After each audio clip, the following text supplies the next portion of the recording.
সারা পৃথিবীর যেই রাষ্ট্রে আপনি মুসলমান পাবেন, ধর্মীয় প্রতিষ্ঠান পাবেন, সেখানেই দেখবেন আহলুস সুন্নাহ ওয়াল জামাত আছে। মিশরের আল আজহার বিশ্ববিদ্যালয় সারা পৃথিবীতে পরিচিত। আপনারা খুশি হবেন, আল আজহার বিশ্ববিদ্যালয় আহলুস সুন্নাহ ওয়াল জামাতের আকীদার অন্তর্ভুক্ত। আমি ফিলিস্তিন গিয়ে দেখেছি, সেখানেও মসজিদুল আকসার মধ্যে যারা ইমাম সাহেব, খতিব সাহেব যারা আছেন, ওনারা সবাই আহলুস সুন্নাহ ওয়াল জামাতের আকীদা অনুসরণ করে। ইসলাম এমন একটা ধর্ম যেটা আল্লাহ তাআলার মনোনীত ধর্ম। আমরা সবাই জানি ইন্নাদ দীনা ইনদাল্লাহিল ইসলাম।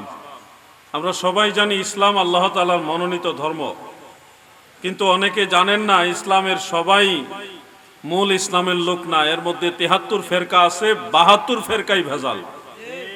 এটা আমাদের অনেকের জানা নাই, জানলেও ওইভাবে আমরা মেনে উঠতে পারছি না। মুসলমানদের মাঝে ৭৩ দল হবে, এর মধ্যে ৭২ দল জাহান্নামে যাবে। এটা কিন্তু আমাদের ঘোষণা নয়, এটা স্বয়ং রাহমাতুল লিল আলামিন নবীর ঘোষণা, যেটা তিরমিজি শরীফে এবং মুজামুল কাবীর লি তাবারানির মধ্যে উল্লেখ আছে। তো সেই আলোকে আপনাদেরকে সিদ্ধান্ত নিয়ে চলতে হবে, আমরা কি ৭২ ফেরকা যেটা জাহান্নামী দল, সেই দলের ভিতরে চলবো, নাকি আহলুস সুন্নাহ ওয়াল জামাত যেটা জান্নাতি দল, সেই দলের মধ্যে চলবো? এটা আপনাদের সিদ্ধান্ত নিতে হবে। আমরা এখানে যারা আছি, সারা পৃথিবীতে আমরা যারা আহলুস সুন্নাহ ওয়াল জামাতের অনুসারী, আমরা একচেটিয়ে বলতে পারি আমরা সঠিক রাস্তায় আছি। এখন বাংলাদেশে কালিয়াপুর দরবার, অলিতরা দরবার, লতিফিয়া দরবার, মিরেশ্বরে দরবার, আরো যে কালিয়াপুর দরবার, শাহপুর দরবার, অনেক দরবার আছে আমাদের আহলুস সুন্নাহ ওয়াল জামাতের, আমাদের ইমামের রব্বানী দরবার শরীফ সহ। আমরা আহলুস সুন্নাহ ওয়াল জামাত, সুন্নি জামাত। এটা কি শুধু আমাদের এই বাংলাদেশেই সুন্নি জামাত আছে, না বাইরেও আছে? বাইরেও আছে। সারা পৃথিবীর যেই রাষ্ট্রে আপনি মুসলমান পাবেন, ধর্মীয় প্রতিষ্ঠান পাবেন, সেখানেই দেখবেন আহলুস সুন্নাহ ওয়াল জামাত আছে। মিশরের আল আজহার বিশ্ববিদ্যালয় সারা পৃথিবীতে পরিচিত। আপনারা খুশি হবেন, আল আজহার বিশ্ববিদ্যালয় আহলুস সুন্নাহ ওয়াল জামাতের আকীদার অন্তর্ভুক্ত। আমি ফিলিস্তিন গিয়ে দেখেছি, সেখানেও মসজিদুল আকসার মধ্যে যারা ইমাম সাহেব, খতিব সাহেব যারা আছেন, ওনারা সবাই আহলুস সুন্নাহ ওয়াল জামাতের আকীদা অনুসরণ করে। কাবা ঘরের ইতিহাস, মসজিদে নববী শরীফের ইতিহাস আপনারা যদি এই 1400 বছরে টান দেন, এই ইবনু আব্দুল ওয়াহাব নজদি, তার পদচারণার পরবর্তী সময়কালে কিছুটা মলিনতা এসেছে, কিন্তু একেবারে বিলীন হয়ে যায়নি।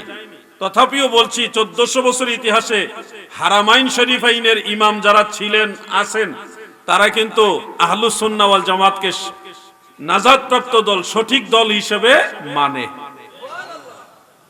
এক কথায় আমি এটাই বোঝাতে চাচ্ছি, আপনাকে আজ হোক কাল হোক মেনে নিতে হবে যে একটা দলই জান্নাতে যাবে, সেই দলের নাম আহলে সুন্নাত ওয়াল জামাত। এই সুন্নি জামাতের সাথে ঠেলাঠেলি করে অনেক দল বের হয়েছে।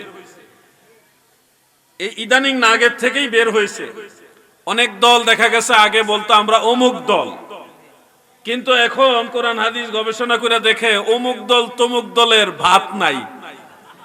হাসরের ময়দানে অমুক দল তমুক দলের পরিচয় চলবে ইয়াউমা তাবিয়াদ্দু উজুহুন ওয়া তাসওয়াদ্দু উজুহুন। কিয়ামতের ময়দানে যারা আহলুস সুন্নাহ ওয়াল জামাত, তাদের চেহারা আল্লাহ নুরানি করে দিবে, সুবহানাল্লাহ। আর যারা আহলুস সুন্নাহ ওয়াল জামাত নয়, আকায়েদের দৃষ্টিতে আহলুল বিদআহ, তাদের চেহারা আল্লাহ তাআলা কালো করে দিবে। কোরআন হাদিস গবেষণা কইরা যারা সুন্নিদের প্রতিদ্বন্দ্বী, সুন্নিদের সাথে ঠেলাঠেলি করে নতুন নতুন দল বানাইছে, তারা যখন পড়ালেখা করছে, দেখছে আসলে আহলুস সুন্নাহ ওয়াল জামাত ছাড়া বিকল্প কোনো রাস্তা নাই। তখন তারা এখন মাঝে মধ্যে স্বীকার করে, না আমরা খাঁটি আহলে সুন্নাত, হক্কানি আহলে সুন্নাত। তাইলে দেরি তো হলে কিছুটা বুঝছে যে আহলুস সুন্নাহ ওয়াল জামাত এই দলটাই সঠিক দল। তাইলে আমরা কি নতুন সুন্নি, না আগের থেকে সুন্নি? আপনাদেরকে বলছে আহলুস সুন্নাহ ওয়াল জামাত এটাই একমাত্র নাজাত প্রাপ্ত দল। এই কয়েকশো বছর আগেও না, কিছুদিন আগে একটা নতুন দল বের হয়েছে, তাদের নাম রাখছে আহলে হাদিস। আহলে হাদিস এক দল, আরেক দল বেরিয়েছে আহলে কুরআন,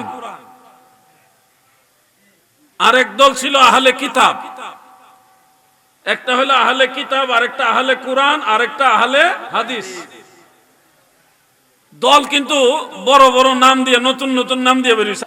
আমার দাদু ভাইরা, এই জন্য আপনাদের মনে রাখতে হবে লাইন কোনটা। সেই সঠিক লাইন হলো আহলুস সুন্নাহ ওয়াল জামাত। আমার নবীর দল যারা চিনতে ভুল করবে গো, আখিরাত তাদের সবকিছু বরবাদ হয়ে যাবে।